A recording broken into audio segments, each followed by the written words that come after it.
pessoal, nós somos do Soteroprosa e hoje vamos falar um pouco sobre as manifestações em 2020 do Brasil e nos Estados Unidos. Eu sou Jaqueline Gama e sou estudante de letras e colunista do Soteroprosa. Olá, eu sou Tulane Nascimento, eu sou CEO da Favela Cult Gestão Cultural, sou produtora cultural e também trabalho com publicidade. Olá, eu sou Danilo, eu sou mestrando em Ciências Sociais e trabalho na UNEB e sou colunista de Soteroprosa. Olá a todos, sou Carlos Henrique Cardoso, mestre em Antropologia pela UFB e pesquisador, colunista do Soteroprosa também. Bom, no final de maio de 2020, em meio à pandemia mundial que marca esse ano, começou nos Estados Unidos manifestações antirracistas por conta de um assassinato por um policial a um homem negro de 46 anos chamado George Floyd. Essas manifestações eclodiram no estado de Minnesota, na cidade de Minneapolis, e, em contrapartida, aqui no Brasil, em meio ao governo Bolsonaro, muitas manifestações fascistas eclodiram também. E, nesse meio tempo, um movimento antifascista tem ocorrido no país. Bom, uma das questões preocupantes é esses movimentos de aglomeração estarem acontecendo no meio da pandemia, mas, ao mesmo tempo, eu penso, né, que esses movimentos são totalmente legítimos e é uma operação kamikaze, porque a maioria das pessoas que estão sendo atingidas pela pandemia são pessoas periféricas, majoritariamente pessoas negras aqui no Brasil e nos Estados Unidos, e no mundo inteiro, né, na verdade, é a população mais pobre. E aqui tem casos de pessoas que não têm acesso à água, nem a sabão, então elas estão sendo atingidas pela pandemia de uma maneira muito mais forte do que as classes mais abastadas. E outra situação que ocorreu é que também, em meio a esse contexto de pandemia, aqui no Brasil, muitas pessoas periféricas negras foram assassinadas, dentre eles um menino de 14 anos, João Pedro, que foi assassinado dentro de casa pela polícia enquanto brincava. E isso tudo causou uma revolta nacional, ao mesmo tempo em que o presidente do país profere falas totalmente com descaso à população que está morrendo do Covid-19 e também a polícia dos estados, né, ou do país, no caso, não tomam providências para parar certos tipos de operações em meio a esse contexto. Então, assim, é muito importante a gente pensar, né, que não adianta a gente falar que se importa com a vida dos negros. Eu acho muito importante que esses movimentos estão acontecendo, porque dar visibilidade é uma questão muito dolorida para o povo preto e um problema mesmo. Eu acho que o racismo é uma pandemia também, que está no mundo inteiro, e a gente vive negando, assim. O Brasil vive negando que é racista. Eu morei na Espanha, então eu percebi que a Espanha vive negando que é racista, e eu acho, assim, o mais importante que o que acontece agora é que é uma reação mesmo. É uma reação e é uma autodefesa que, às vezes, é necessária. Que a gente vê, né, pretos e pretas tombando, e aí a gente precisa reagir, né? E aí também, assim, eu acho que o que mudou agora mesmo é que a gente tem um celular que a gente pode gravar e a gente tem as redes sociais que que a informação chega muito mais rápido, né, no mundo inteiro. Então, acho assim que isso foi o que mudou, mas o racismo sempre está aí. É como Krenak fala, né? Ele fala que a gente vive em uma sociedade que está enferma e que a gente precisa de cura, né? A gente precisa curar. E para a gente curar, primeiro a gente tem que tocar nessa ferida. Então, acho que a gente está nesse momento da gente discutir sobre essa temática. Mas, assim, o que eu acho mais importante é a gente transformar os nossos discursos em ações. Porque não adianta a gente falar que se importa com a vida dos negros se você é contra cotas, se você tem preconceito contra religiões afro, se você hipersexualiza corpos negros. Então, assim, a gente só vai mudar a realidade se pretos e pretas estão em lugares de decisão. Né? Então, para a gente fazer isso, é necessário que algumas pessoas deixem de ter os privilégios, né? E ceda. E uma coisa muito importante, eu escutei de uma aliada, Renata Samayang, que é necessário os próprios brancos falarem e estudarem sobre branquitude, porque a gente está cansado também de estar sendo ativista, de estar tendo que ensinar. Então, assim, é muito necessário que não só o negro fale sobre o racismo, é necessário que o branco estude sobre branquitude, porque a gente vive em uma sociedade que ela é racista. A gente tem uma educação racista. Eu me considero que, como eu tive uma educação racista, eu sou racista. Então, eu preciso mudar o que me foi transmitido. E não é só uma coisa do preto ou da preta, é de todo mundo. Então, acho que é super necessário a gente pensar nisso e transformar esse movimento. Para mim, é bastante positivo, porque dá uma visibilidade. Mas, mais do que isso, é a gente transformar em ação. Porque, por exemplo, eu estou cansada já de estar nos lugares e eu ser a única preta. Né? A gente precisa estar atento a isso. E aí a gente precisa estar atento que não é só o nosso discurso. A gente precisa tornar isso em ações reais para a gente ter realmente a mudança. Senão vai ser só um modismo. Né? Eu coloco ali no Instagram, eu sou antirracista, só que eu não faço nada, então não muda nada. E aí a gente já está cansado disso. Né? Eu vou falar um pouco sobre a posição dos governos do Brasil e dos Estados Unidos em relação especificamente ao movimento antifascista. Pegando fogo essas manifestações por causa iniciadas com a morte de George Floyd, e o Donald Trump, com aquele estilo dele fanfarrão e grosseiro até, chegou a falar que ia fazer um decreto considerando o movimento antifa, né, antifascista, no caso terrorista, certo? O capacho dele aqui no Brasil, o Jair Bolsonaro, que frequenta manifestações com bandeira americana, bandeira de Israel, e que bate continência, já bateu continência para a bandeira norte-americana, viu isso no Twitter, replicou e deu a entender que vai tentar classificar os antifascistas daqui também como terroristas. Não demorou muito, já começou a se discutir na Câmara entre seus aliados uma PL para transformar, alterando a lei de antiterrorismo de 2016 para classificar especificamente o grupo como um grupo terrorista. Isso mostra que, assim, tanto a democracia consolidada como a democracia americana, que queira ou não,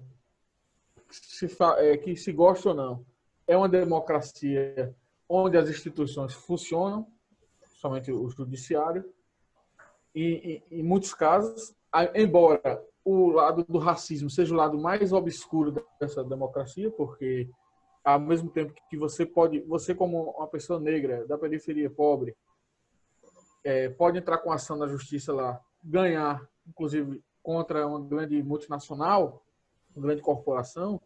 Por outro lado, essa mesma pessoa pode sofrer uma abordagem policial, como o George Floyd foi abordado, e morrer daquela forma absurda.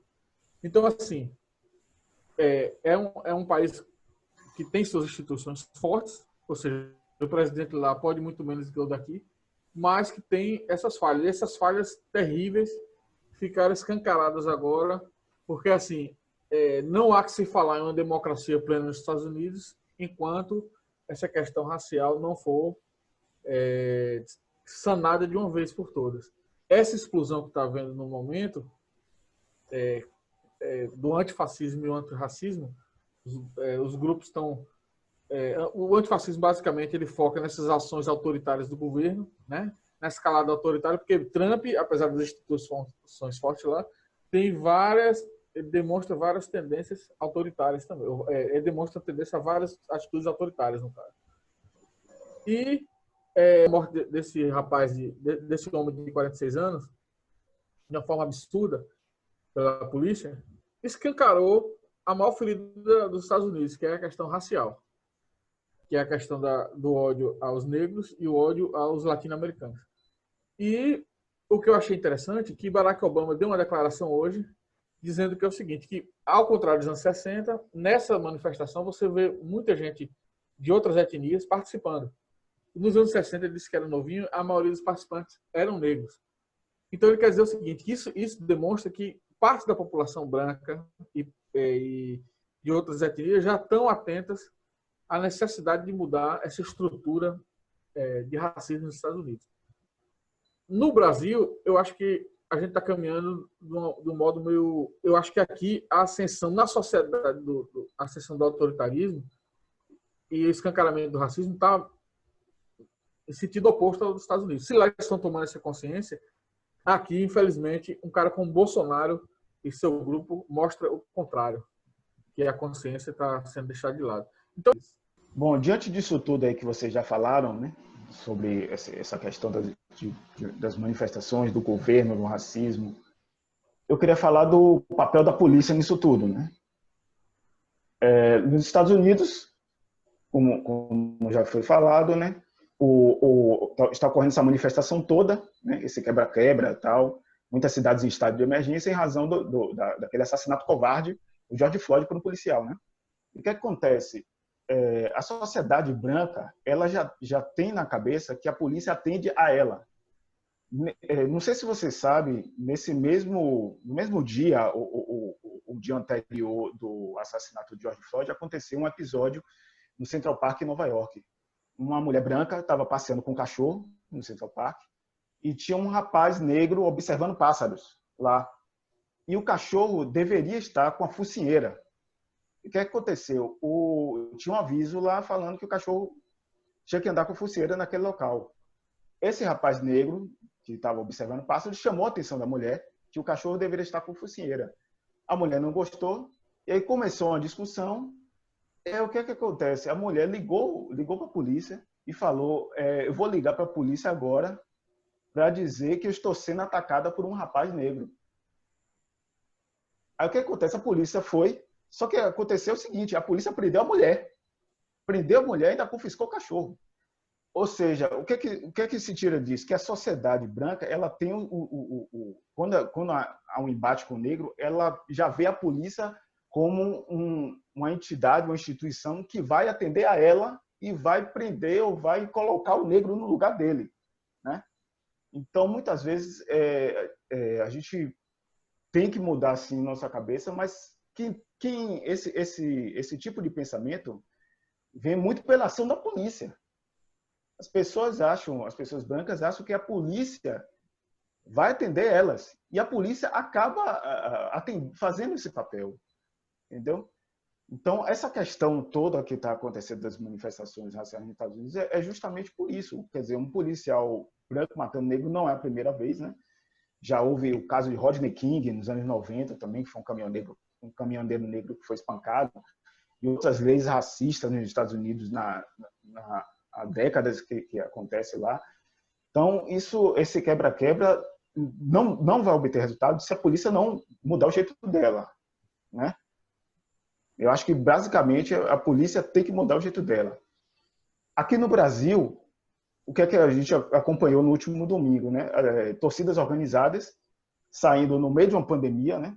Se expondo para defender a democracia, né? Houve uniões de torcidas organizadas em São Paulo e Belo Horizonte. E também saiu a torcida do Internacional em Porto Alegre e a torcida do Flamengo no Rio. Uhum. Ou seja, em 4 cidades brasileiras ocorreram manifestações e devem acontecer mais manifestações de torcidas organizadas. E aí, qual a curiosidade disso tudo aí? Historicamente, as torcidas organizadas viviam em confusão e eram chamados, os torcedores eram chamados de criminosos, marginais, bandidos. Historicamente, isso, né? Que as famílias não podem frequentar o estádio por causa disso. E o que é que aconteceu nesse domingo? Você teve torcedores, que eram chamados de animais, saindo às ruas, se expondo para defender a democracia, né? Contra esse crescimento, aí, suposto crescimento do neofascismo no Brasil. A torcida do Corinthians, dias antes, já tinha impedido uma manifestação pró-Bolsonaro na mesma Avenida Paulista, né? E o que é que acontece nisso tudo aí? No último domingo, enquanto estava ocorrendo a manifestação, o embate entre torcedores e policiais, eu estava acompanhando a entrevista do deputado federal Fernando Gabeira.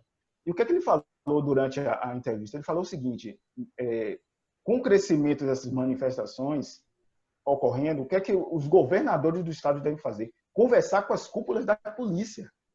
Por quê? Porque, segundo Gabeira, hoje os policiais são totalmente pró-Bolsonaro. A polícia militar no Brasil, ela é pró-Bolsonaro. E se tiver um golpe, um alto golpe, o que for, as polícias vão apoiar. Então, o que é que está ocorrendo assim? O papel da polícia, né, nas manifestações. Nos Estados Unidos, uma manifestação contra uma morte covarde praticada por uma polícia a um negro, de um rapaz negro. E aqui no Brasil, a polícia podendo virar um escudo do bolsonarismo contra manifestantes, né? Manifestantes que eram chamados de animais, bandidos, trogloditas e tudo mais, hoje estão na posição defendendo a democracia, e as polícias que tinham um papel institucional de combater os torcedores em brigas de torcidas, hoje estaria no lado oposto, né, aos torcedores, né? Uma inversão de valores total. Então, é o que eu devo chamar, é o que eu chamo a atenção nesses dois episódios envolvendo a polícia nos dois países. Não adianta uma militância vazia, e a importância de pessoas brancas serem antirracistas, no sentido, né, como aconteceu lá na manifestação do George Floyd, que teve um cordão branco, né, ou seja, pessoas brancas protegeram essas pessoas negras que estavam protestando, para que essas pessoas não sofressem essa violência policial.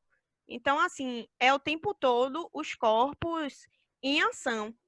E o perigo desses corpos em ação nesse momento de pandemia, né? Por isso que eu trouxe no começo essa questão de ser kamikaze, porque as pessoas, principalmente as pessoas negras, ou morrem de pandemia ou morrem de violência policial.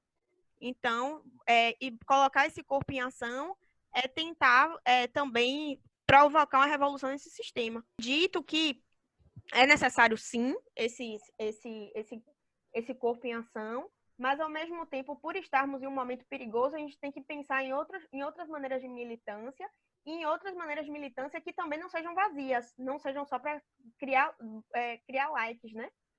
Promover curtidas, como a Tulane trouxe no começo do nosso debate aqui.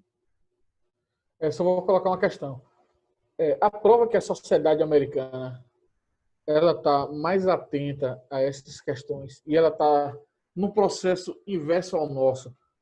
Nós estamos ficando cada vez mais reacionários enquanto sociedade. Esses 30% de Bolsonaro, eles vão replicar. Porque muita gente que não está nesses 30% acaba reproduzindo algumas coisas desses 30%. Nos Estados Unidos é o contrário. O que demonstra, duas coisas que demonstram que eles estão, pelo menos a sociedade está mais atenta do que aqui. Uma, a letalidade, lá apesar de ter mais de 300 milhões de habitantes, a letalidade policial lá, inclusive proporcionalmente, é 5 vezes menor do que a daqui do Brasil. E não precisa nem dizer quem são os mortos lá, geralmente negros e latinos. Aqui no Brasil não precisa nem dizer quem são os mortos, né? Os negros da periferia. Eu também queria falar alguma coisa com relação às manifestações que vai acontecer no Brasil, de uma temática que falou Suede Quintê no Instagram dela, que cada um também encontra a sua maneira de fazer seu ativismo. E que aí a gente tem que ficar atento se realmente é para a gente sair na rua. A decisão é sua, você não tem que... Até porque a gente sabe que o povo preto, a gente não tem plano de saúde, a gente não tem nossas mães idosas. Então, assim, a gente tem que pensar também em se proteger, sim, que a gente tem que tomar cuidado. Existe essa aura de da gente se manifestar saindo na rua, mas a gente tem que tomar cuidado, porque a gente está no período de pandemia e a gente não tem como se cuidar, a gente não tem hospital. E a gente já viu que quem morre é o povo preto. Então, é essa coisa de, vá, se manifeste, faça manifestação e tal, mas quem é que vai para as manifestações? Então, assim, é uma grande questão isso. É importante você decidir se você realmente quer, porque você está se colocando em perigo e está colocando a sua família, as pessoas que vivem ao seu redor também em perigo. Então, é importante o que você falou já, que das outras maneiras, né, de se manifestar, muito importante. Isso. Obrigada, gente. Curtam o vídeo, sigam nossa página, soteroprosa.com e acompanhem nossos conteúdos.